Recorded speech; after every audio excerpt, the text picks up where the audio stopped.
ഈ പ്രപഞ്ചത്തിലെ ഏറ്റവും തരംഗദൈർഘ്യമുള്ള ഊർജം സ്നേഹമാണെന്നിരിക്കെ ആ സ്നേഹം ഒരു നാമരൂപമാണെന്ന് ചോദിച്ചു കഴിഞ്ഞാലല്ല, അതൊരു വേർബാണ്, ഒരു ക്രിയാരൂപം. Because it needs action.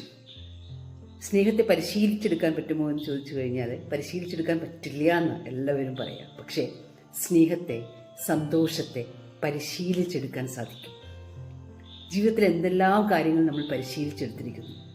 ഓരോ ദിവസവും ഉള്ളിലുള്ള ഒരു കടലോളം സ്നേഹത്തെ ആരോടും പ്രകടിപ്പിക്കാതെ, വാക്കുകളിലൂടെയോ നോട്ടത്തിലൂടെയോ പ്രവൃത്തികളിലൂടെയോ പ്രകടിപ്പിക്കാതെ ഉള്ളിൽ അടക്കി വെച്ചിട്ടുള്ള ആ സ്നേഹത്തെ പ്രകടിപ്പിക്കാൻ പരിശീലിക്കുമ്പോൾ, ഓരോ ദിവസവും അതിൽ കൂടുതൽ കൂടുതൽ മുന്നേറുമ്പോൾ, സന്തോഷത്തെ പരിശീലിച്ചെടുക്കുമ്പോൾ അത് പതിയെ പതിയെ പതിയെ നമ്മുടെ സ്വഭാവത്തിൻ്റെ ഭാഗമായിട്ട് മാറും.